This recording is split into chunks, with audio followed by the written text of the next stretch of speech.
তিৱা জাতিৰ এটা সপোন আছিল যে জাতিৰ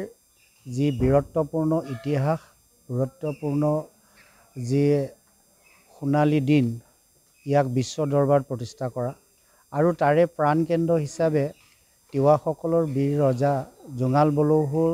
পূৰ্বৰ সেই সময়ৰ 12 শতিকাৰ ৰাজধানী জোঙাল বলৌহুত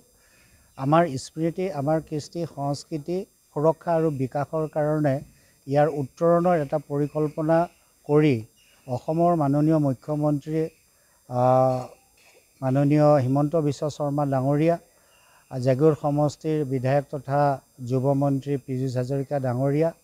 আৰু বিত্ত বিভাগৰ সচিব হেমন্ত দেউৰী ডাঙৰীয়া প্ৰমুখ্যে কৰি আমি জাতীয় সংগঠনৰ তৰফৰ পৰা আৰু তিৱা সাহিত্য পৰিষদৰ তৰফৰ পৰা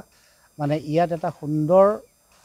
যি সোণালী ইতিহাস, ইয়াক সংৰক্ষণ আৰু বিকাশৰ পথত কেনেকৈ আগুৱাই নিব পৰা যায় তাৰ কাৰণে আমি আলোচনাত অংশগ্ৰহণ কৰিছিলোঁ আৰু মুখ্যমন্ত্ৰীক এটা অনুৰোধ জনাইছিলোঁ যে জোঙাল বলৌহুৰ ইতিহাসটোক আমি বীৰত্বপূৰ্ণ সেই দিনবিলাকক জাতীয় ইতিহাসটোক আমি বিশ্বৰ দৰবাৰলৈ নিব বিচাৰোঁ। মুখ্যমন্ত্ৰী মহোদয় অতি গুৰুত্বতাৰে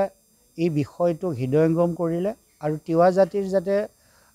ভৱিষ্যতৰ পৰা ভৱিষ্যতলৈকে তেওঁলোকৰ ইতিহাস ঐতিহ্যক লৈ মধ্য অসমত জীয়াই থাকিব পাৰে, তাৰ কাৰণে তেখেত এটা অতি শক্তিশালী আৰু বলিষ্ঠ সিদ্ধান্ত গ্ৰহণ কৰিলে আৰু এটা কথা ঘোষণা কৰিলে যে জোঙাল বলৌহুত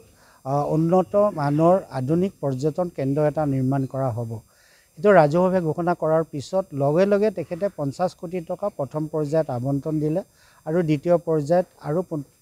15 কোটি টকা আবণ্টন দি ইতিমধ্যে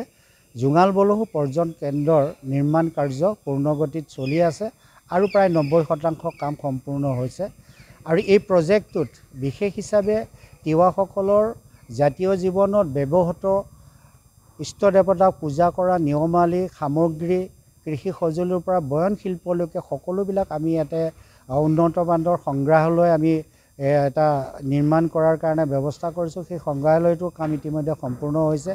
আৰু তিৱাসকলৰ সাংস্কৃতিক প্ৰতীক চামাদি বা ডেকাচাং নিৰ্মাণ কাৰ্য ইয়াতে প্ৰায় সম্পূৰ্ণ হোৱাৰ পথত আৰু তিৱাসকলৰ উপাসনা দেৱতাক, ইষ্ট দেৱতাক পূজা কৰা যি 9-12 বা বৰঘৰ ইতিমধ্যে নিৰ্মাণ কাৰ্য সম্পূৰ্ণ হৈছে আৰু ইয়াত সংযোজিত হ'ব তিৱাসকলৰ বয়ন শিল্পৰ গোটেই এটা প্ৰশিক্ষণ কেন্দ্ৰ